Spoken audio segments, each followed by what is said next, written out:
Hello, church family. Welcome to today's Sunday school lesson. We are in session 7 entitled Instructions Given, and we are in Numbers chapter 33, verses 50 through 56, and then chapter 34, verses 13 and through 15. And our key idea this week is God's plans require believers to act on the instruction that He gives.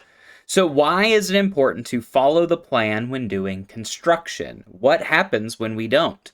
Well, if you don't know, at Emory Baptist Church, we've been kind of stalled up until this last week on the construction project for the Family Life Center.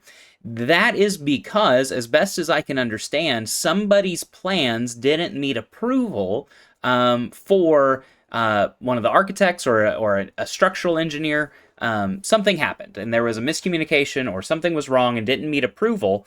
And if construction had continued anyway with this lack of approval or with this plan that was not up to snuff, there could have been future implications. The building may not have been strong enough. The foundation may have not been strong enough. There was something about it that the structural engineer or whomever said, no, I can't approve this. We'll have to get new documents drawn up to make sure that we can approve it, that this building will be structurally sound. If we had not followed through those plans, there would be future implications. Maybe the foundation crumbles. Maybe the building isn't as structurally sound as it could be or as it needed to be to hold the weight of the roof or the walls or what have you.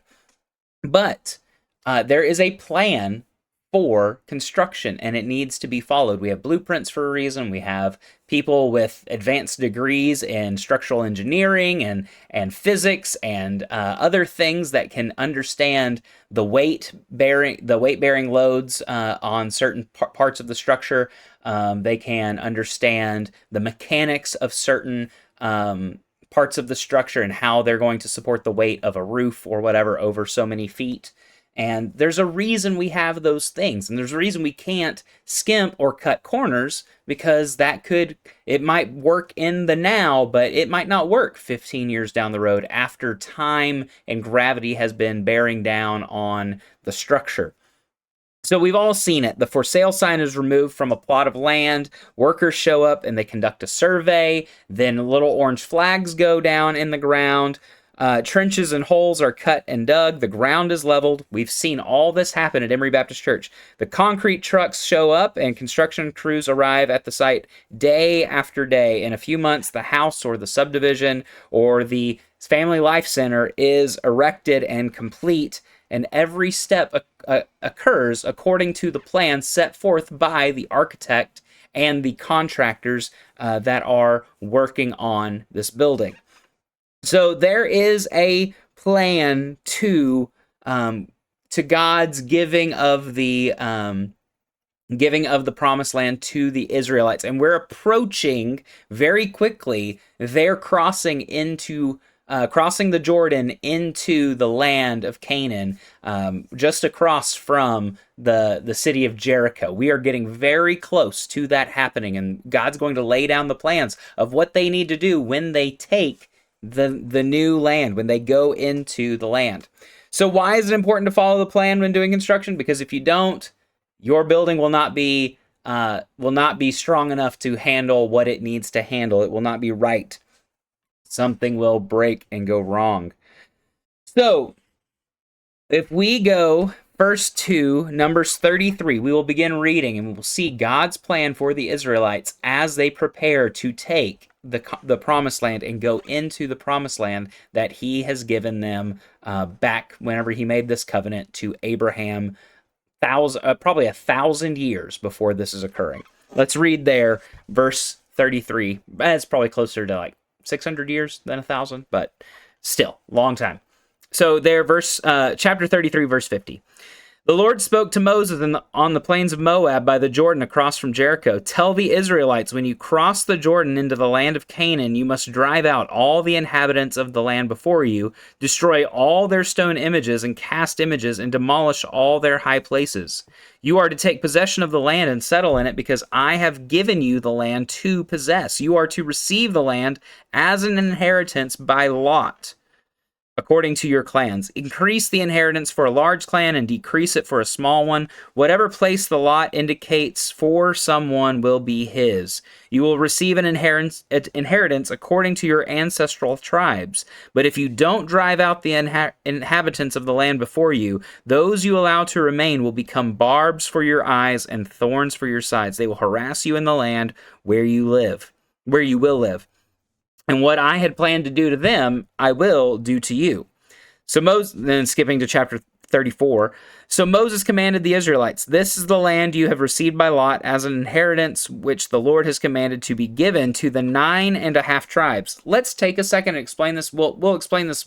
We'll talk about this a little bit later on. But these 9.5 tribes, this is the majority of the 12 tribes of Israel. 9.5, because there are 2 tribes, make sure I'm doing my math right, 2 tribes that will be living east of the Jordan. So they're crossing from, east into the west over the Jordan. So they're going from the desert that's to the east of Israel into Canaan over the Jordan River, which flows down into the from the Dead Sea up to the Mediterranean.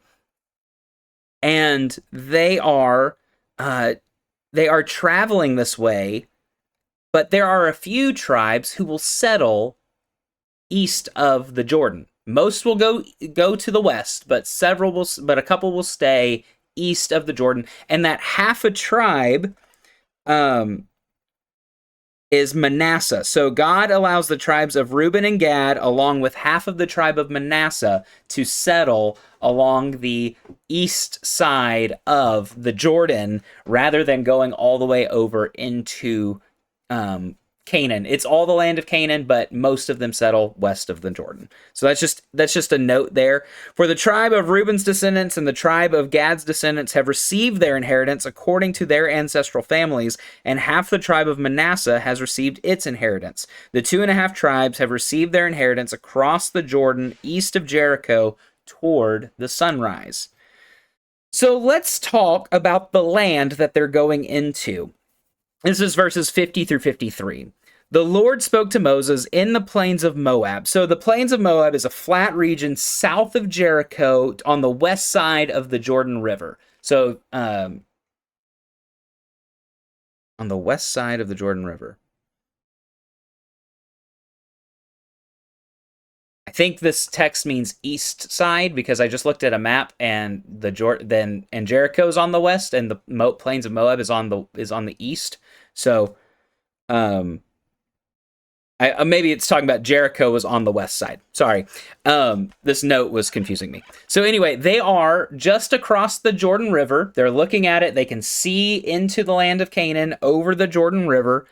And God says to Moses, tell the Israelites, when you cross the Jordan into the land of Canaan, you must drive out all the inhabitants of the land before you, destroy all their stone images and cast images, and demolish all their high places. You are to take possession of the land and settle in it, because I have given you the land to possess. So they're going from east to west. It's just like Western expansion in the United States. We had to cross the Mississippi River. The Israelites have to cross the Jordan River to get into Canaan. So they're going to go in, and the Lord tells them, you have to drive out all the other inhabitants. You have to take out those who live in this land, because if you don't, later they're going to become a nuisance to you. And we see that in the book of 1st and 2nd Samuel. We see that all the way through the 1st and 2nd Kings. We see adversary after adversary, Philistines, Ammonites, Amalekites. I mean, there's just so many. I can't name all these other people groups that still live in the promised land that come and attack Jerusalem.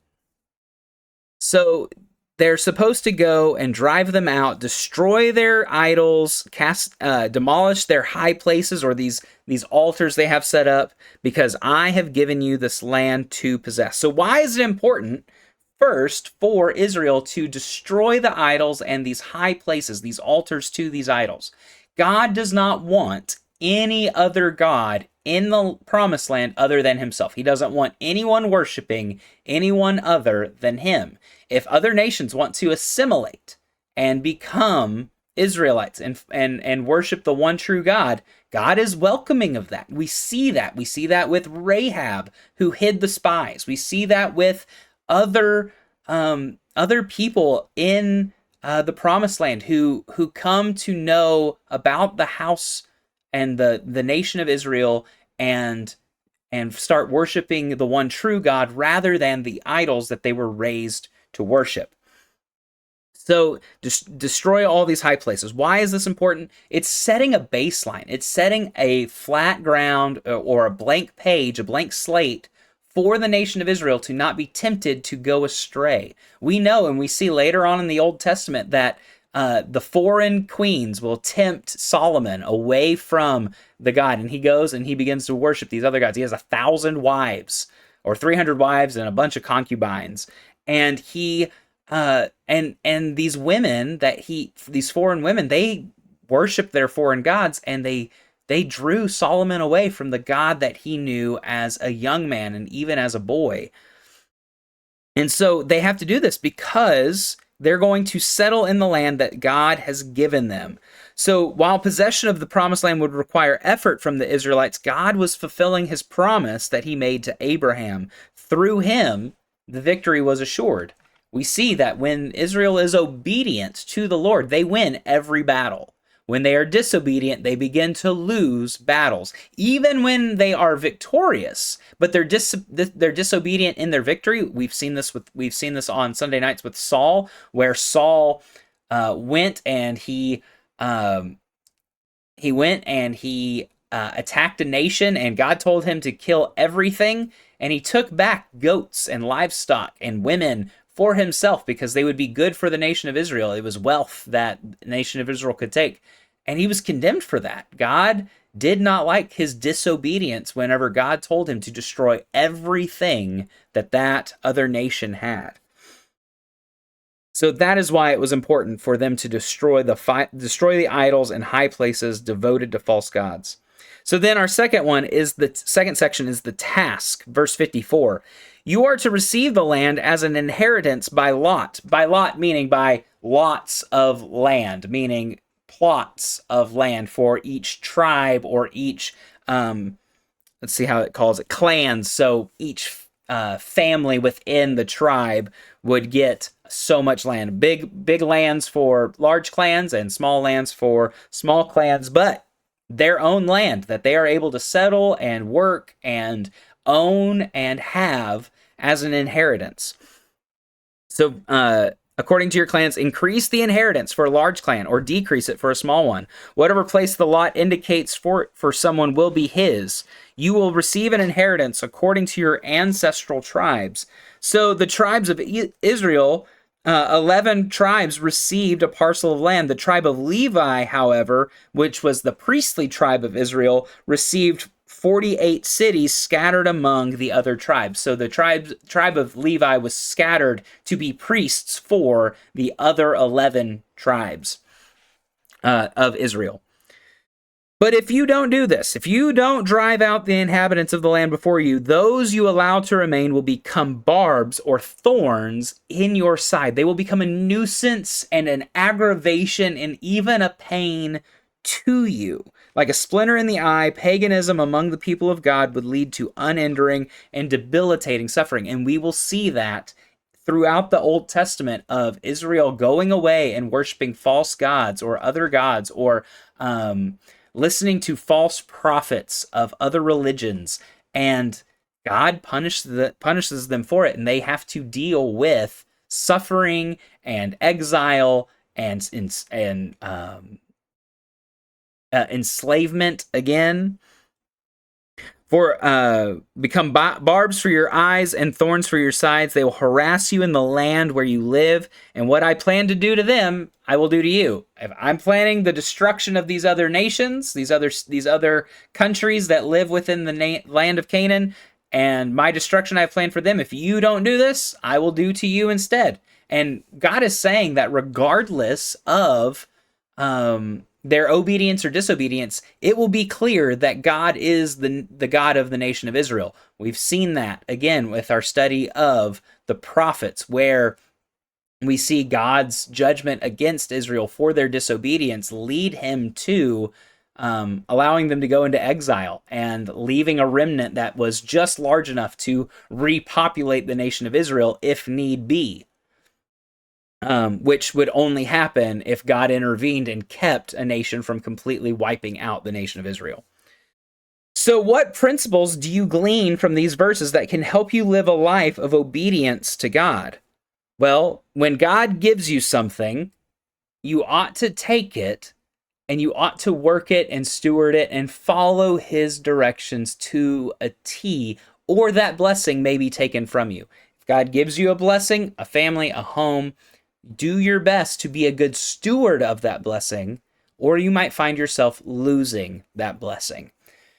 And then finally, the plan, this is chapter 34, verses 13 through 15. So Moses commanded the Israelites, "This is the land you are to receive by lot as an inheritance, which the Lord commanded to be given to the 9.5 tribes. Again, this is all of the tribes other than Reuben and Gad and half of Manasseh.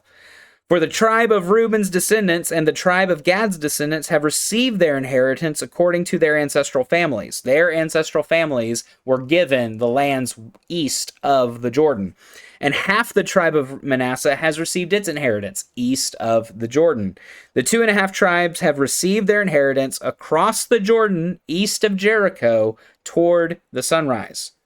So how do God's promises serve as a motivator to remain faithful to him? And should they? Well, I think that yes, they should be a motivator, but they should not be the primary motivator. Our primary motivator to our faithfulness to God is his faithfulness to us always.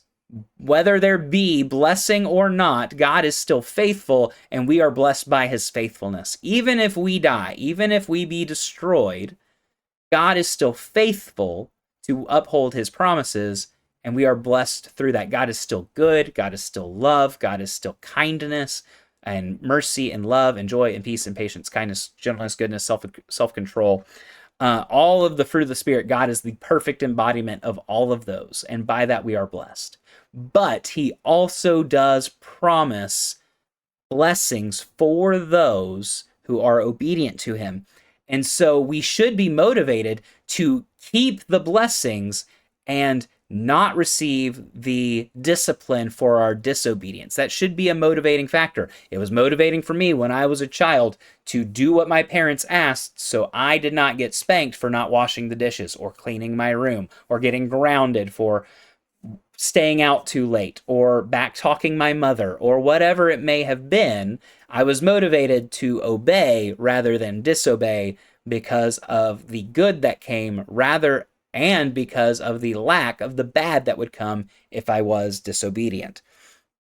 So yes, God's promises serve as a motivator to remain faithful to him, because we will be blessed if we are faithful to him, because he is faithful to his promises. He's also faithful to his judgments. That's why we say he's perfectly faithful. If God says, if you're disobedient, I will judge you, he's going to be faithful to that. He is a just God. He's a merciful God. The judgment may not be as harsh as we deserve, which the judgment of sin is death. Romans 6:23 tells us that the judgment of sin is death. The wages of sin is death. And so if God was a only just God and not a merciful God, we would all be dead. All of us living today would be dead and sentenced and condemned to hell.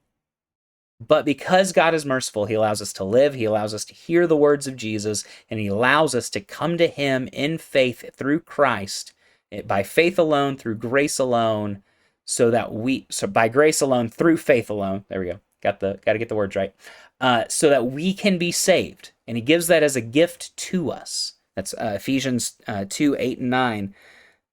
And that's how we're saved.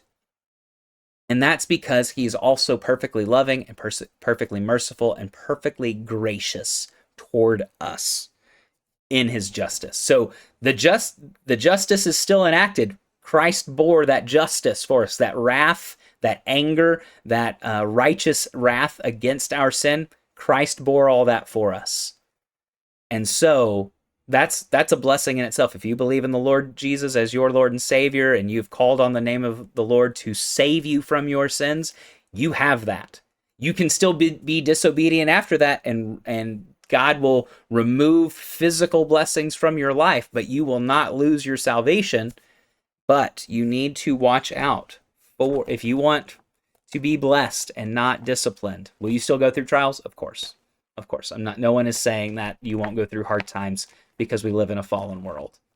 God allows us to go through things for the testing of our faith. James 1:2-5 tells us that we need to consider it joy when we come into trials of various kinds, because the testing of our faith produces steadfastness. So God does allow us to go through hard times, even when we have been, let's just say, perfectly faithful. I'm not perfectly faithful. I know myself, and I still go through trials that I did nothing to enact on myself. But God allows them to test me, to strengthen my faith, to make sure that I am becoming the man, the father, the husband, the Christian, the Christ follower, the witness that I need to be for the Lord. And so that is how that works. And so, yes, God's blessing should be a motivator, but our love for him should be a bigger motivator, and his love for us should be the largest motivator for us to follow him.